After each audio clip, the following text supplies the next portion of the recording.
La radio des Français dans le monde présente Les trophées des Français de l'étranger, lepetitjournal.com.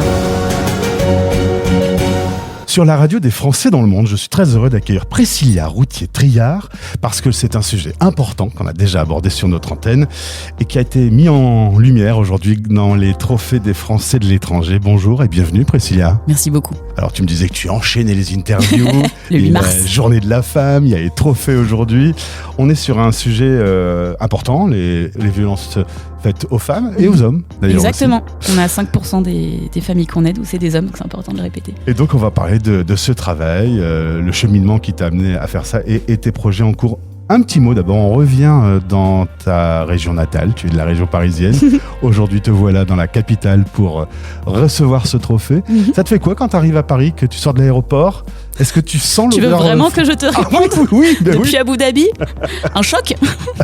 Tu t'es content d'être en expatriation parfois. Ah ouais. Oui, c'est... Ah ouais, donc t'es pas très heureuse de retrouver le petit pain au chocolat. D'être avec vous et de profiter de tout ce qu'on fait, oui, absolument. Mais Paris non, ça me manque pas. Au moins c'est très clair et c'est très franc. Et pourtant il fait beau là. Ouais, alors il fait beau, on a une belle petite journée, puis il y a un petit savoir-vivre quand même que t'es pas spécialement contente de... Bon, il y a des choses qui changent quand même. Quand tu vois la différence entre notamment la qualité de service qu'il peut y avoir dans des endroits du monde et ici, tu sens qu'il y a des choses qui glissent quoi. Et tu as fait plusieurs années à l'étranger. Est-ce que tu vois la France changer ? Oui. Je me doutais que je t'ai posé la question en me disant, je pense que j'aurais un oui. Et tu me décris un petit peu les changements ? Notamment d'un point de vue sécurité. Enfin, en même temps, je vis dans un endroit qui est hyper sécurisé. Je travaille sur la sécurité partout dans le monde. Et je vois que définitivement, on n'a plus que jamais notre rôle à jouer. Et c'est des choses juste dingues qui se passent ici, alors que ça devrait être hyper simple. Enfin, on devrait pas être à ce niveau-là, quoi. Tu vis à Abu Dhabi aujourd'hui. Absolument. Il y a du travail sur un sujet qui te tient à cœur. Est-ce que tu peux expliquer aux auditeurs le cheminement qui t'a amené à développer aujourd'hui The Sorority et Save You ? Bien sûr. Alors The Sorority, c'est une communauté d'entraide qui regroupe à ce jour plus de 270 000 personnes. Donc comme on disait, essentiellement des femmes, des personnes issues des minorités, mais aussi des hommes qui sont en train d'arriver, tout entièrement cloisonnés pour s'assurer qu'il n'y ait pas de conjoint violent, ex-conjoint violent ou harceleur. Et concrètement, pour toute situation d'isolement, de violence ou de harcèlement, on s'entraide, on est partout dans le monde, tout est entièrement gratuit. On est traduit en 16 langues. Et si par exemple on est suivi dans la rue, s'il se passe quelque chose dans les transports en commun, à l'école, puisqu'on est ouvert à partir de 12 ans en respectant la loi sur la majorité numérique. Donc cyberharcèlement, harcèlement, violence intrafamiliale, attouchement, tous ces petites dettes, on peut le faire du coup à partir de 12 ans. Ça peut être au bureau, ça peut être en soirée, en festival ou chez soi, dans les cas de violence. Exactement. Violence conjugale, intrafamiliale. Et en déplacement, que ce soit à titre personnel ou professionnel, à tout moment, on a cette assurance de ne jamais être seul. Donc je te montrerai la carte, elle est remplie dans les grandes villes, mais aussi et surtout dans les zones rurales où les violences sont souvent encore plus compliqué. Et concrètement, si on est en situation d'insécurité, qu'on se sent seul, qu'on a une angoisse qui monte ou même un doute, sans forcément qu'il y ait tout de suite l'attaque ou il se passe quoi que ce soit, on appuie 2 secondes sur le bouton d'alerte, ça calcule en temps réel notre position GPS, la position des 50 premières personnes autour de nous, qui tout de suite peuvent prendre contact, nous appeler, nous rejoindre, faire semblant de nous connaître, contacter pour nous les autorités, puisqu'on est conventionné avec le ministère de l'Intérieur, je pense qu'on en reparlera, et vendredi, le ministère de l'Europe et des Affaires étrangères et Égalité Femmes-Hommes. On est conventionné également avec des collectivités, avec les plus grands réseaux d'aide associatifs, France Victimes, FNCDFF. Et du coup, on unit nos forces pour jamais être seul. Et en moyenne, en 1 minute, il y a 10 à 15 prises de contact. Incroyable. Et pour y arriver... Les chiffres sont... on a envie de tomber de sa chaise, je suis pas assis. Mais si je l'étais, toi-même, ça te surprend de voir un tel engouement. C'est pas plutôt une bonne nouvelle, c'est qu'il y a de la sécurité. Et de voir autant de signalements. Enfin, On en a 700 en moyenne par mois. Dis donc. 70 à 80%, c'est dans la rue, dans les transports et le soir. 10%, ça va être violence conjugale, intrafamiliale. Et 10% qui prennent de plus en plus de place, ça va être des situations de post-trauma. Donc des personnes qui ont vécu des situations de violence et elles ont les souvenirs qui remontent parce qu'il fait sombre, parce qu'elles entendent un bruit. Il y a quelque chose qui réenclenche en fait le trauma qu'elles ont pu vivre. Et de plus en plus aussi pensées suicidaires, idées noires. En fait, on va soutenir les personnes. Elles nous disent, j'ai pas forcément quelqu'un en face de moi qui me fait subir des violences, mais par contre, j'ai peur de moi-même. Elles lancent l'alerte et tout de suite, elles sont en lien, elles vont prendre un café, elles vont s'épauler, elles vont se rediriger vers des assos partenaires et jamais être seules.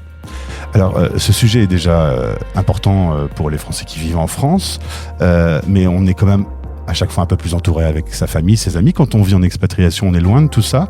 C'est encore plus difficile de subir des violences quand on est au bout du monde. Alors tu mets le doigt sur un point qui est hyper important.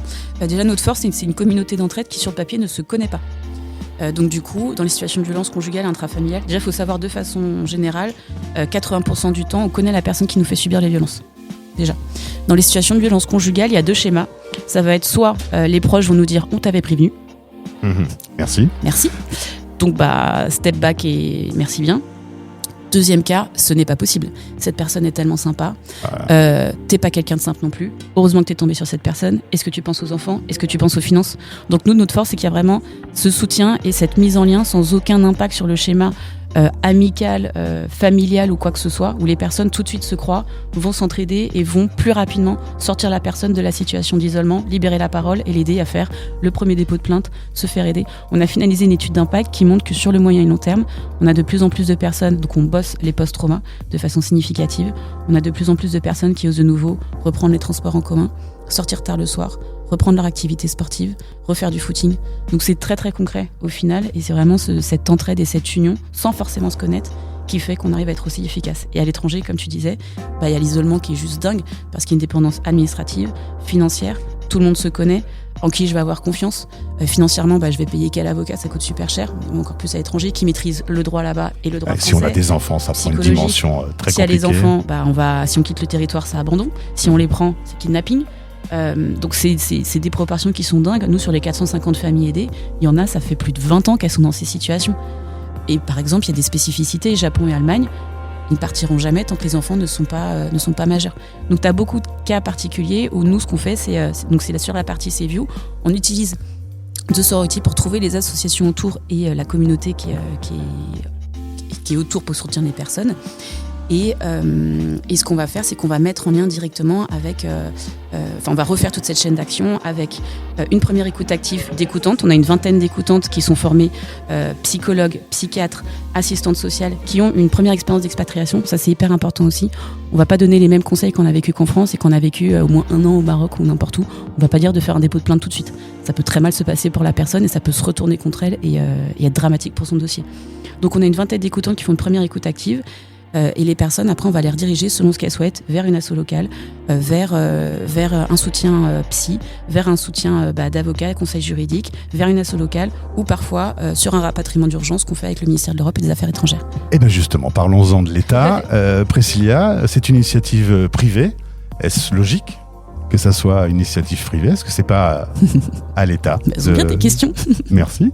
Donc on est une association loi 1901 reconnue d'intérêt général. On a fait un modèle hybride. Là, on va aller chercher de plus en plus de grands groupes. Donc je passe le message si vous souhaitez vous engager à nos côtés et de façon simple, sensibiliser vos salariés, assurer leur sécurité, communiquer ensemble. On atteint plus de 2 millions de personnes et devenir lieu sûr à nos côtés. Donc des grands acteurs, par exemple du tourisme, des chaînes de restauration, des boutiques de luxe sont en train de nous rejoindre pour être présents sur la carte, ce qui permet de faire de la publicité à très très fort impact social. Au-delà de faire ce qu'elles font, les personnes savent qu'elles sont à nos côtés.